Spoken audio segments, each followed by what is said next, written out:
চিন্তার বিষয়টা হচ্ছে মার্টিনেজের নাকি ফর্ম খারাপ যাচ্ছে, তো তার হাত গোলে যদি স্পেনের বলগুলো, বিশেষ করে ইয়ামাল তো দুর্দান্ত ফর্মে আছেন, সেগুলো যদি নেট পর্যন্ত পৌঁছে যায়, সেই চিন্তায় আর কি ঘুম হচ্ছে না। ওনাকে আশ্বস্ত করার জন্য আমি একটা কথাই বলতে পারি, সেটা হচ্ছে মার্টিনেজ যদি খুব কম শট ফেস করেন তাহলে মার্টিনেজের দিন খারাপ যায়, আর মার্টিনেজ যদি খুব বেশি শট ফেস করেন তাহলে মার্টিনেজের দিন ভালো হয়ে যায়।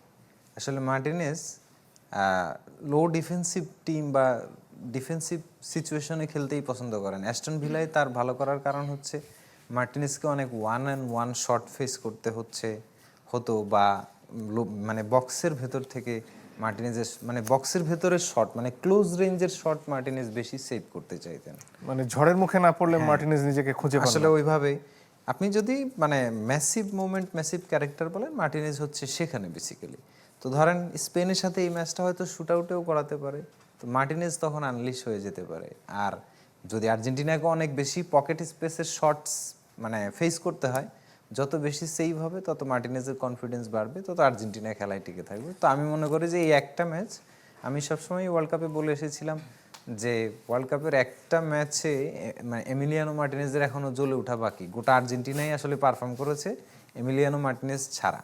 সো এই একটা দিন হয়তো আসতে চলেছে, ফাইনাল সেটা হতে পারে। বিশ্বকাপ শুরুর আগে আমরা স্ট্রাইকারদের নিয়ে খুব মেতে থাকি, কিন্তু যখনই খেলা গড়ায় তখন আসলে নজর কাটতে থাকেন গোলকিপাররা। এবং এইবারও অনেকে দারুণ খেলা দেখেছেন। কাদের পারফরমেন্স আপনার চোখে পড়লো? এবারের বিশ্বকাপ আসলে স্ট্রাইকারদেরও বিশ্বকাপ, তারা সমানে গোল পেয়েছেন, আবার গোলকিপারদেরও বিশ্বকাপ, তারাও তাদের নামের প্রতি সুবিচার করেছেন। যেমন ধরেন আপনি যদি বলেন এবারের ওয়ার্ল্ড কাপের রূপকথার মতো গোলকিপিং করেছেন এই কেপ ভার্দের গোলকিপার ভজিনিয়া, যিনি এই ওয়ার্ল্ড কাপের ফাইনালিস্ট দুইটা দলকেই 90 মিনিটের খেলায় জিততে দেননি। স্পেনকে তো তিনি গোলই করতে দেননি, আর্জেন্টিনা যদিও একটা গোল পেয়েছেন, কিন্তু তিনি 90 মিনিটের খেলায় আসলে তার কাছেই আটকে গেছিল বিশ্ব চ্যাম্পিয়ন এবং এবারের ফাইনালিস্ট। এবং কি বিনয়ের মানে অবতার তিনি রীতিমতো, যে মেসির সাথে খেলতে পারবো এটাই তো আমার একটা সৌভাগ্য, এই জায়গা থেকে কথা বলছেন। কিন্তু আসলে সে যেটা শো করেছে পুরো তার দেশ জাতি এবং বিশ্ববাসী, মানে আমাদের মতো পিছিয়ে পড়া কান্ট্রি যারা, তারা আসলে এখান থেকে আসলে শিক্ষা নেওয়ার আছে যে 40 বছর বয়সী একজন লিওনেল মেসি এবং লামিন ইয়ামালদেরকে চ্যালেঞ্জ জানিয়েছিলেন এই মঞ্চে, এবং উরুগুয়েকেও তিনি রীতিমতো চ্যালেঞ্জ জানিয়েছেন, সৌদিকেও আটকে দিয়েছেন। মানে আসলে কেপ ভার্দে এখানে এই ওয়ার্ল্ড কাপের পাওনাটা আসলে কেপ ভার্দেরই সবচেয়ে বেশি গর্বের পাওনা। যদিও রাউন্ড অফ 16-এ তাদেরকে আর্জেন্টিনার সাথে ফিরতে হয়েছে, কিন্তু তাদেরকে যারা হারিয়েছেন তারা এখন ওয়ার্ল্ড কাপের ফাইনালিস্ট। সো এটাও একটা গর্বের ব্যাপার। আর যদি বাকি গোলকিপারদের পারফরমেন্স আমরা বিবেচনা করি, আনলাকি থিবো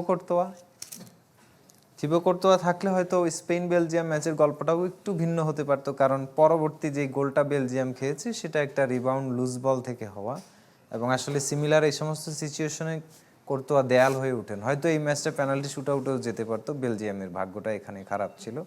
ফ্রান্সের বিপক্ষে পারফর্ম করেছেন উনাই সিমন, তিনি আসলে যেই মানে 1-on-1 সিচুয়েশনটা ক্লিয়ার করেছেন, স্লাইটেস্ট মিস্টেক রেড কার্ড, মানে ওই চ্যালেঞ্জটার 1 সেকেন্ডের মিস রেড কার্ড।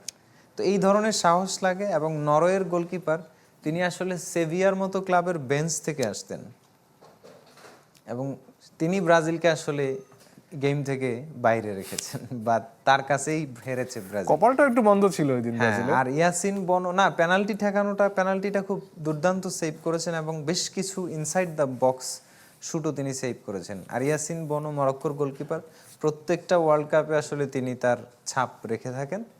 ইংল্যান্ডের গোলকিপার পিকফোর্ডও আসলে এই আসরে মেক্সিকো ম্যাচ থেকে শুরু করে আর্জেন্টিনা ম্যাচ পর্যন্ত, ওই গোলগুলো না হওয়ার আগ পর্যন্ত হি ওয়াজ রক সলিড, এবং সে তার পেনাল্টি শুট আউট স্ট্র্যাটেজি বোতলটা নিয়েও আসছিলেন আসলে, যেটা পরবর্তীতে কুড়িয়ে পাওয়া যায়। লোকে বলছে নকল নিয়ে এসেছেন। এটাকে গোলকিপিং ইন্টেলিজেন্স বলে, যে আমি যখন যদি পেনাল্টি শুট আউটে যাই তাহলে আমাকে কি করতে হবে, I should be ready before. এটা কি চল আছে যে লিখে নিয়ে আসার, অন্যরাও করেন? হ্যাঁ, এটা এত স্পষ্ট কেউ লিখে নিয়ে আসে না, টাওয়ালের নিচে এক টুকরো ছোট কাগজের নোট থাকে, অথবা গ্লাভসের ভিতরে একটা নোট রাখেন, প্রতিটা শুট আউটের আগে প্লেয়ারের নাম অনুযায়ী জাস্ট গোলকিপার চেক করে নেন। কিন্তু উনি আসলে একেবারে স্পষ্ট ক্লিয়ার নিয়ে এসেন, যেটা এই কারণে আলোচনা অন্য পর্যায়ে নিয়ে গেছেন ব্যাপারটা।